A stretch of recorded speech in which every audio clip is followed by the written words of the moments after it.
Welcome back to the Wealth Actually podcast, the show that features artists, entrepreneurs, experts, and commentators that will give you the right knowledge, planning, and guidance so you can preserve your assets and enjoy your wealth. Learn more and subscribe today at wealthactually.com. And now, here's your host, Fraser Rice. Welcome back to the Wealth Actually podcast. I'm Fraser Rice. You may have seen Alexandria Ocasio-Cortez just had a Twitch session where she played Among Us, which is a video game. She had 435,000 concurrent viewers, 3 million views so far, and she now has an account with over 500,000 followers. The days of games being played in basements by young boys is long over, and women are now a big part of the picture. Today, we're going to talk with Rebecca DIXON. She's the co-founder of DheGameHers, which is an online presence dedicated to the female gaming community. Rebecca, welcome aboard. Thanks. I'm so excited to be here. Thanks for having me. We couldn't have timed this any better with the AOC news. It's gotten a lot of press that she's part of the gaming community and views that as an important part of her branding in many ways. But tell us a little bit from your perspective, a little bit about your background and how you became interested in the gaming world.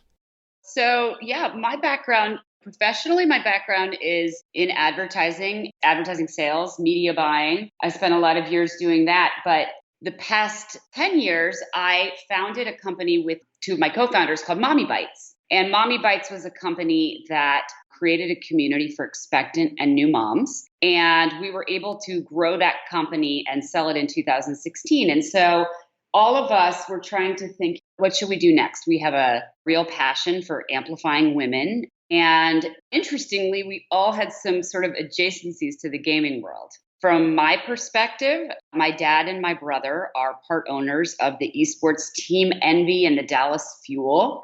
So esports and gaming has been a Thanksgiving dinner family conversation for me for many years. And just like you mentioned, with the huge Twitch stream from AOC just yesterday, gaming and esports, some people still think of it as a niche industry, and it's not at all. It's bigger than the movie and the music industry combined. And so for that reason, it was just fascinating to me.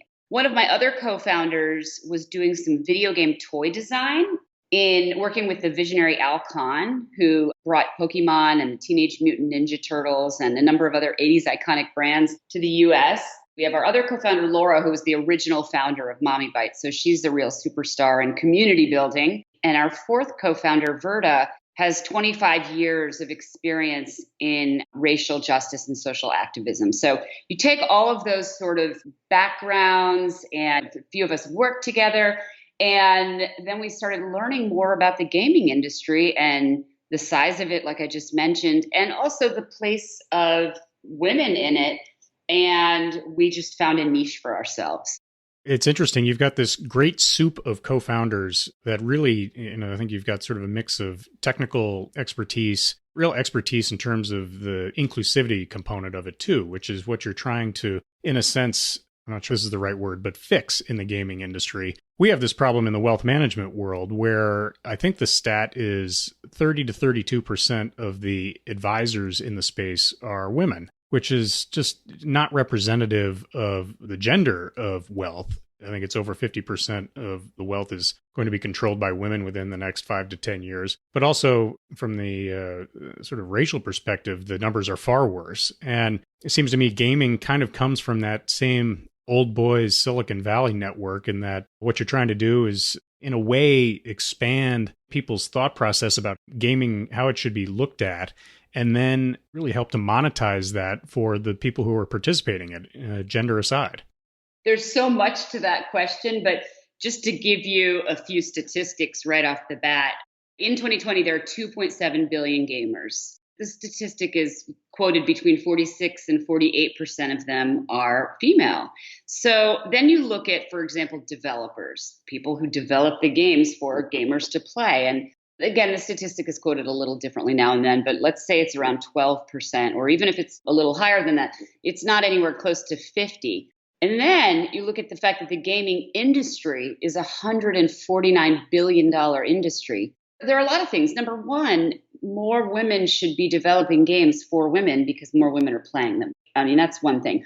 Number two, if it's such a big industry, There are many aspects to that number. But if it's such a big industry, more women should be able to profit from it. And that's one of the reasons that we started our company, not only we sort of have our core gamer target, which I'll get into more about what we're exactly doing, but we also have another target of women who work in or want to work in the gaming industry because there's a lot of opportunity there. And as you said, when you bring in the racial aspect of it, it's even worse. So all of that goes into kind of why we started our company.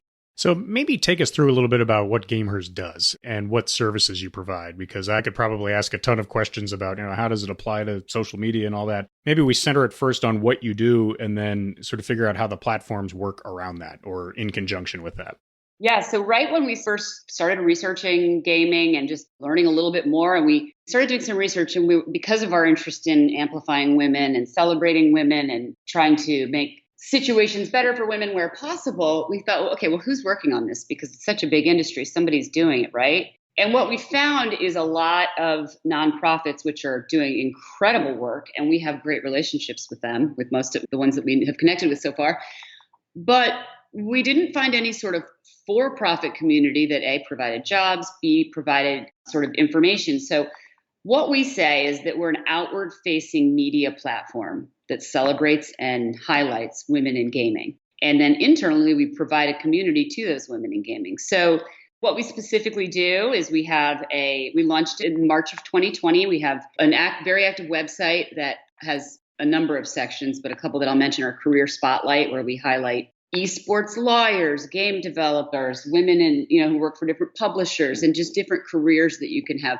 We also have gamers from our community writing posts for us on our website just to talk about a whole host of different issues that come up for women who game. And the gaming industry, being that it's so big, has a lot of different facets to it. A couple of examples are we have a great relationship with the Center for Suicide Awareness because gaming is actually a really big tool for suicide prevention and mental health.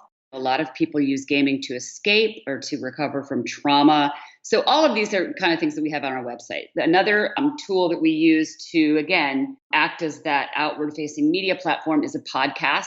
And our podcast is hosted by Kylie Vernoff, who plays Susan Grimshaw in Red Dead Redemption 2. I'm not sure if you were a gamer, Fraser, but unfortunately, I sign many of my emails that come from my phone as sent by my Atari 2600. And so once you get past River Raid and maybe some Nintendo and Sega, I start to evaporate on that front. But I'm probably drifting back in, being able to play certain things on your phone to pass the time, try to keep your mind sharp. That's where the tractor beam has sort of come back for me.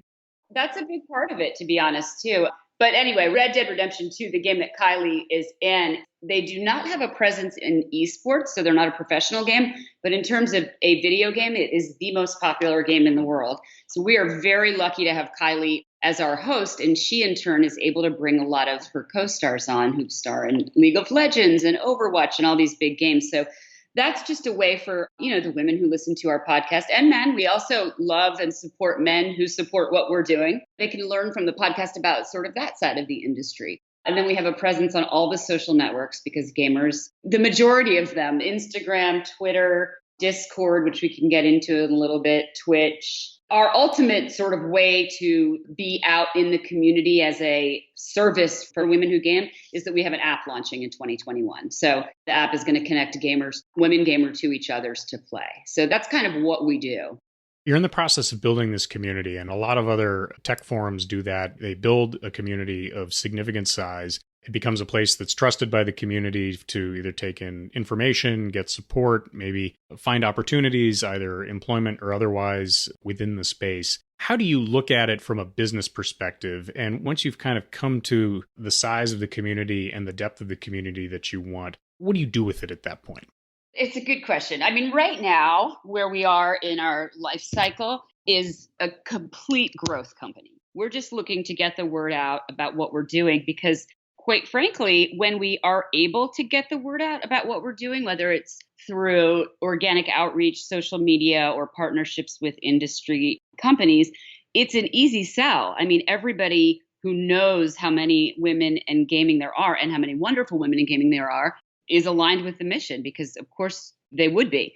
So we're a fully growth company now. I think sort of stage 2, and this is going to become really important in 2021, is with the launch of our app, we are going to be able to provide a service that with the thousands of women that we have interviewed and talked to and met, they're looking for is a safe place where there's no sort of some of the harassment that exists, unfortunately, in gaming for women. They're looking for a safe space to meet other women to play games. And so it's going to be just like you could think of it like a dating app. They're going to meet, my name is Rebecca. I want to play League of Legends tomorrow night at 7 p.m. And then, you can create some groups and have a social network aspect of it. But once we have that app launched, it's going to be free. And we're hoping that through all of our different channels that a percentage of them will convert to downloading the app. And then there will be an upgrade. So that's sort of our next phase of company life cycle.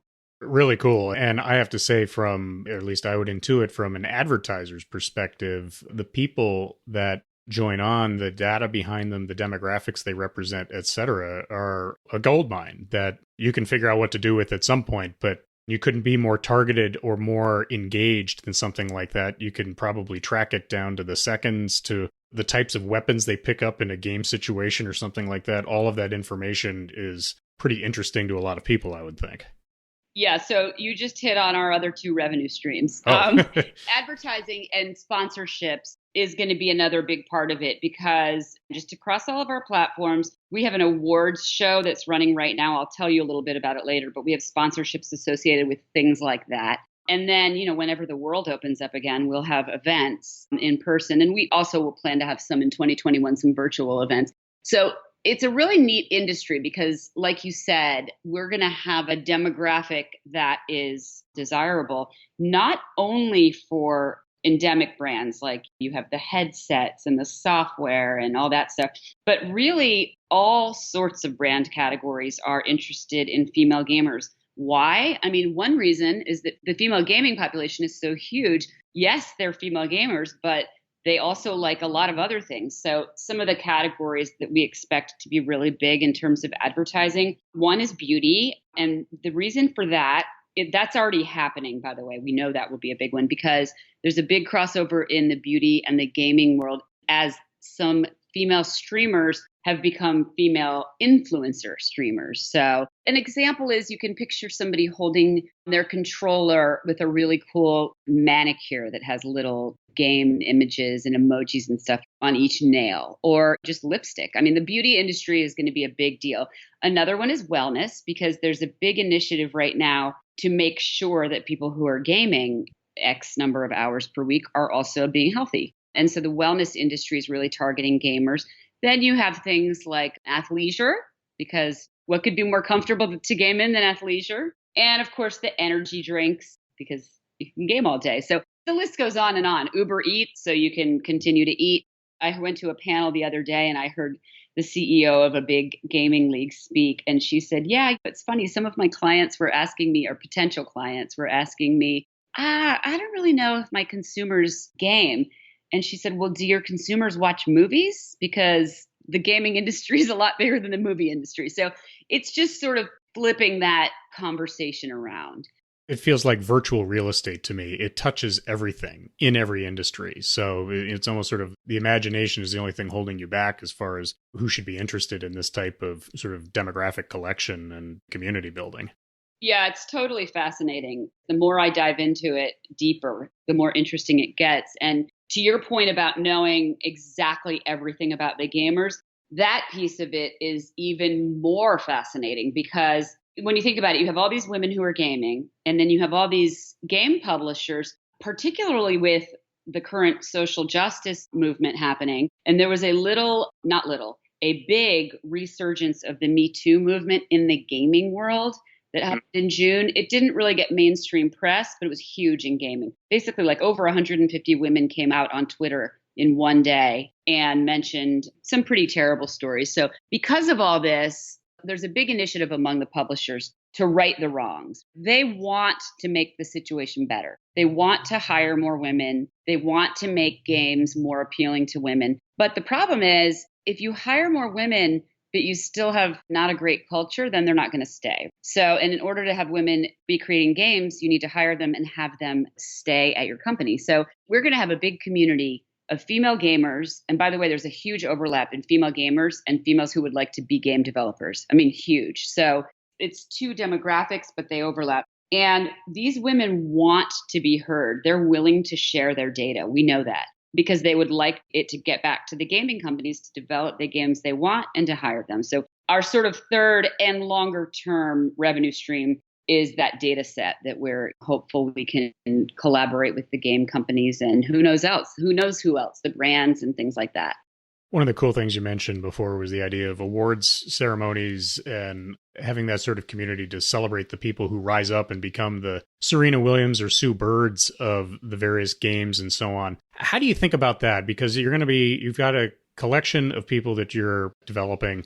They're going to be superstars that rise out of that. How do you take advantage or recognize them and then maybe prepare them to transcend gaming into other things? So it sounds like that's what you're doing from a business model perspective. Are you thinking about personal development of those few superstars, or is that something you'll figure out later?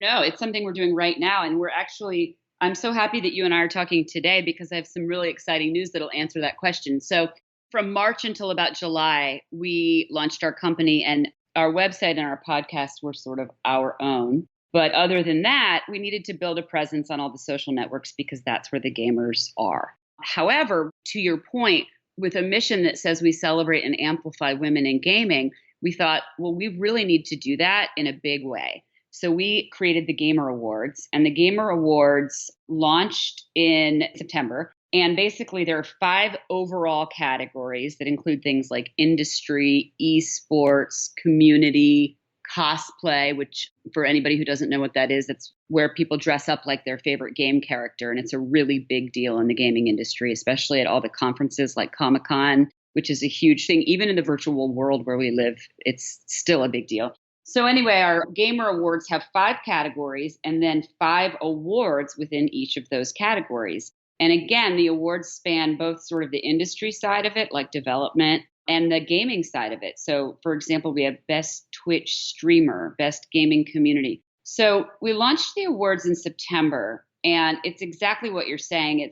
It's an opportunity for our community to nominate people who they think are superstars. And then we ended the nomination period and we started the voting period this week. And so now all of those people, and again, they're across the spectrum. Some of them sort of already have a little bit of a following on Twitch and have sort of started to be influencers, and some of them not at all. We got 35,000 votes within 48 hours. And our voting period, by the way, goes for 3 more weeks. So we've gotten a lot of positive feedback that the nominations were community-based. Our voting period is sort of 2 parts. It's community-based, and we have a committee that is going to add a couple of nominees to go to the final round. But the purpose of this is to tell you, yes, we want to celebrate women who are doing great things in gaming, because even though it shocks people that 50% of gamers are women, 48%, there already are a lot of awesome things going on in the gaming world that are being done by women. And so we feel like if we highlight those, then that'll be, number 1, great for those people. And number 2, it'll also be an inspiration to high school and college gamers, it's an important piece of it, because if you don't think that you have sort of any future, or if you don't think anybody else games, it's like, if you can't see it, how do you even know it's there? As I think about it a little bit, my mind is racing forward. I think about what Barstool Sports did in terms of developing their community, obviously far different in terms of demographics, but then linking up with Penn Gaming, and they have that sort of cash cow over there on the betting side of things. And that may be something that turns into an option for you if you've got a community like that that's developing. That's going to be interesting to somebody. And those sort of subscription type pure cash flow businesses sort of stitched onto what you've built there and what you're developing yourself, it seems like the sky's the limit. Yeah, no, I think you're absolutely right. And like I said before, our goal right now is to grow as much as possible. But while we grow, we want to maintain absolutely dedicated to what our original mission is, because it's really important and it doesn't exist yet. So, I mean, it exists with us, but it didn't exist before that. So I'm a sort of middle-aged white guy, and I'm pretty far removed from my gaming days, although interested in the topic. Who are the superstar female gamers that someone like me should keep an eye out for, and could be male superstar gamers as well, that are, in a sense, rising to the top of that space and then maybe transcending? So I think a really great person to follow, and she's probably the most famous, is a streamer named Pokimane. She has 3.1 million Twitch followers. She dropped out of chemical engineering in college because she was streaming and trying to become a chemical engineer. And she was realizing that both of those take a lot of time. So she decided to treat her streaming from day one as a business. And of course, she loves to game. That's how she got into this. But she's also really curated her own brand in an incredibly successful way. So she's got all these followers. She's a real role model to a lot of young women, which is so important. And she talks all the time about that. But in addition to that, she's a brand ambassador for companies like HyperX, which is a headset. And she works with companies like Intel, Geico, Hot Pockets. She's worked with the NFL. She really is, she's an extreme example. I mean, she's the one to follow. But she stands for, she has good values and she considers herself an entrepreneur. She certainly is an entrepreneur. And the more that you see people like Pokimane, and of course there are many others, but she's a really good one. The more that younger girls and women can see that, the more I think that they think, oh, maybe there's hope for me. I mean, on the men's side of things, there are a lot of them. I mean, Ninja is the most famous one. Probably everyone knows Shroud is another one. But it's nice to see more and more people in the category of Pokimane. And these women are repped by the same agencies who rep movie stars, like Creative Artist Agency, CAA, William Morris, UTA. And so, by the way, there are smaller specific gaming influencer agencies, and individual streamers can also just go on Twitch and start streaming. But there's a brand that people can build around themselves, and there are women who are doing it. So if there's anybody who was ever looking to do that for themselves, the best thing to do would be start following some of those women, and also to just start a Twitch stream.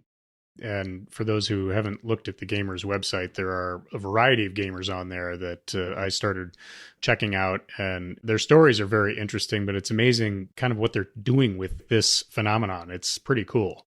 It is. It's really, really neat. When you hear the backstory about a lot of the gamers, they're just like if you hear the backstory of women in any situation, they're all unique and they're all really interesting. But what I think is great about gaming, and again, what we're trying to do, and this goes for men and women in gaming, is that a typical gamer today is not that high school dropout in his aunt's basement, just complete deadbeat. That's just not what it is. I mean, gaming has, of course, I'm a mother of elementary school kids. I obviously at times want to limit their screen time and things like that. But the positives that can come out of gaming are really incredible. I mean, I think I mentioned before, it's a tool that's used in suicide prevention. And obviously, as you know, the suicide rates among kids are so high today, unfortunately. It's used for a lot of mental health reasons. It's a great tool after trauma. It's also a very social thing. My kids and a lot of their friends, I don't know how they would have gotten through the pandemic without gaming, because they can be on a game and interacting with their friends. Then there are all these sort of specific skills that they learn, like problem solving and teamwork. And so it's really neat to see people like Pokimane who's made a career out of it. And I think the more that we highlight people like her, the more that young kids can know that is an option.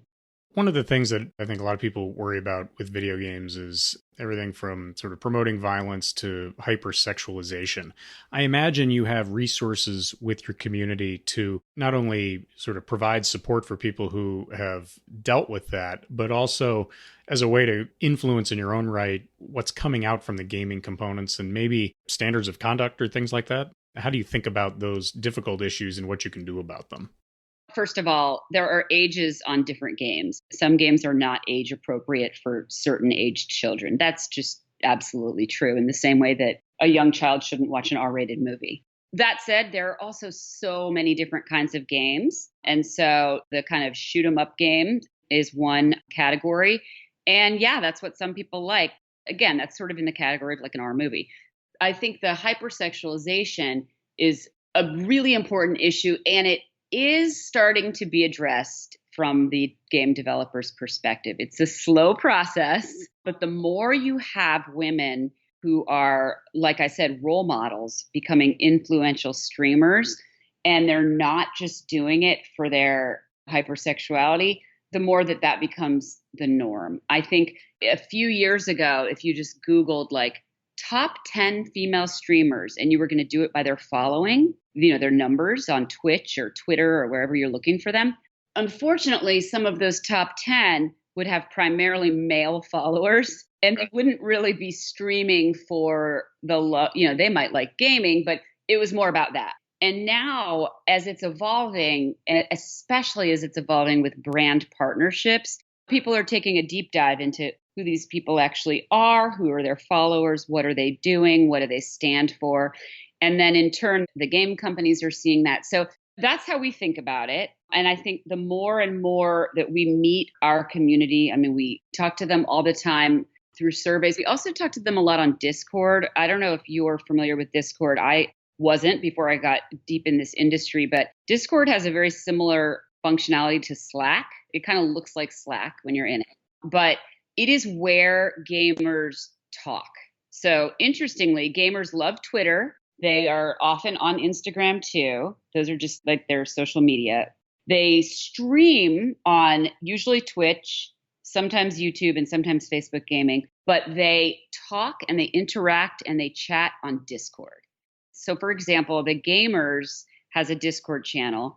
We launched our Discord channel in June, and within 6 weeks had 2,600 members, which is big. That might not sound big compared to like a Twitter following or email newsletter list, but for Discord, those people are active daily. And then they have all these sub channels, again, kind of like Slack for anybody who uses Slack, all these sub channels. So again, when you think about what are gamers interested in, some gamers are interested in everything. There's gamer art, cooking, they put selfies. There's a diversity and inclusion channel. There's a Latinx channel. And so why I'm telling you all this, number one, is because Discord is a really important part of the gaming industry. But number two, it's a really good way for us to get to know those 2,600 people in Discord are sort of our really core people. We're going to have about 100,000 people across all our platforms by the end of this year, but those are like the core people. And so we know what they want and what they're about. And it's just a really good way to get to know them. For some of my listeners who are in the finance world, maybe used to Slack, but in many ways it's like having your Bloomberg terminal name. That's how people in the industry and in the trading world communicate a lot of times. That's morphed, obviously, Slack and even to some of the other social media channels. But it sounds like Discord is somewhat analogous to that type of scenario.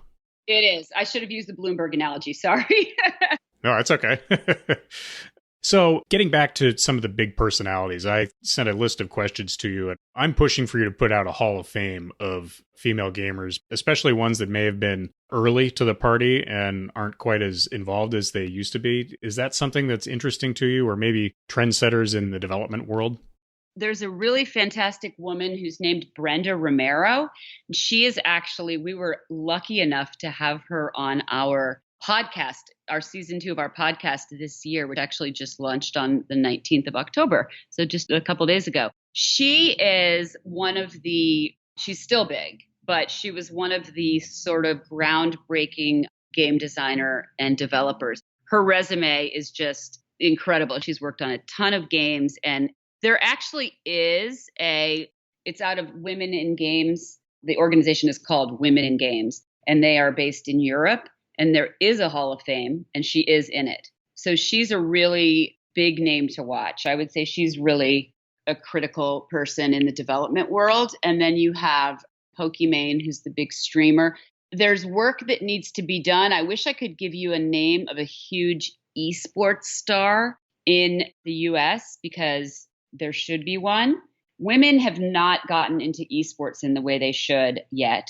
So maybe I can come back next year and have an update on that one. But while 50% of gamers are women, we haven't made the headway in the professional sports side of it yet. And I think it's for all the reasons that women don't think they can get into esports, and they don't know that it's even possible to start an esports program at their school and things like that. So hopefully that will change, but we have some work to be done there.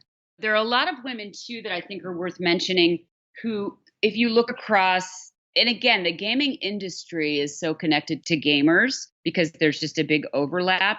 And so what's kind of neat about the women who are in it, even though we think like there aren't enough yet, that there are some who are amazing, right? And so you look at the women who are in it and they all kind of connect with each other and try to really make a difference. So they'll get together on panels and they will get together and speak at colleges. And a good example of somebody like that would be Anne Hand, who is the CEO of Super League Gaming. She's actually the one I mentioned earlier who was, I quoted as saying, "Dear consumers, watch movies," to that question. She has been a real go-getter in the industry for promoting all of this, promoting women gamers, promoting protagonists, and just, again, like if you can't see it, how do you know it's there? Promoting the fact that women can work in gaming, they can be gamers, they can be esports stars and things like that. So those are a few people I would keep your eye on because they're doing a lot of really cool stuff for women in this space. I'm analogizing it a little bit to poker, which had also been a pretty male-dominated endeavor, still is in many ways, but the women who became stars in that, like Annie Duke, they've gone on to transcend and do a lot of other things. Sounds like that's what's on the horizon here. Well, there's another cool thing happening too, which is both in the music world and in the professional athlete world. So, for example, Rihanna is a huge gamer, and she's done a number of things professionally where she'll tweet different things about games and partner with different companies. And that kind of thing is really good for young girls who might be gamers and might follow Rihanna. And then suddenly they realize, oh, wait, she's a gamer. Like, it's cool to be a gamer. And then just something as little as that, like getting the idea of women gaming into the mainstream. Well, and then you have yesterday's Alexandria Ocasio-Cortez playing Among Us on Twitch. Yeah, I mean, that's kind of the example of all examples. But what's funny is that might have surprised me last year when I saw that news that had happened yesterday. I was like, that's so smart of her. I mean, it was smart. And the other place it happens is in sports. So Ariel Powers is a big WNBA star, and she's also a gamer. And what's neat about this is, in her example, she's not just like someone who kind of likes gaming. Like, she's a really good, legitimate gamer. She's a streamer. So when the pandemic hit, and a lot of these athletes, and this happened with the men athletes as well, when they weren't playing, there were all of these pro athlete tournaments that came up. And what was neat about it is the pro athletes who then participated in the tournaments were good. And so that was just kind of neat to see. Again, not that that's so related to a gamer who's young and might want to become a streamer, but it makes it seem like it's more of a normal thing to do. It kind of just makes it fun and an everyday water cooler conversation. Really cool. How do we keep in touch with you and with Gamers Progress? So we're a lot of places. Our website is www.thegamehers.com, gamers with an H. And all of our social media is that too. We have Instagram and Twitter @TheGamers, Twitch @TheGamers, Discord. And then if you join any of those, then you'll hear lots of news right now about our awards, which are deep in motion. And our awards are pretty neat because of each of those 5 categories that I mentioned. We have Twitch streams for each of them. And then we have a big finale with a lot of superstar gaming streamers in it. And so that's what's big on all of our platforms right now. And then in 2021, again, on any of those platforms, you'll be hearing a lot about the launch of our app. Awesome. I am going to have all of those links up on the show notes. So for people who are interested, they can just sort of pop in there and click on it and be able to see what you guys are up to. Great. Thank you so much, Fraser. This was so fun. Well, Rebecca, thank you. We'll end on one more fun question here. I'll start, which is, what was my favorite video game growing up? And I always sort of remember Pitfall and River Raid and the old Activision ones, and then any of the old Atari ones that were sports-oriented on up through Tecmo Bowl and Mike Tyson's Punch-Out. But what was your favorite video game, or what is your favorite one? Well, I think we're, right around somewhere near the same age. I played Frogger with my brother on Atari, and then also Super Mario Brothers on our Game Boy. And now I spend a lot of time playing Minecraft with my kids, which is really fun. That's great. Rebecca, thanks so much for coming on, and really looking forward to seeing what Gamers does in the space and where you guys end up taking it. I am too. Thank you so much for having me. Thank you for listening to this episode of Wealth Actually, hosted by Fraser Rice, author of the book Wealth Actually and a leading private wealth manager. head on over to wealthactually.com where you can subscribe to this podcast, get your own copy of the Wealth Actually book, and connect with Fraser directly. We'll see you next time on Wealth Actually.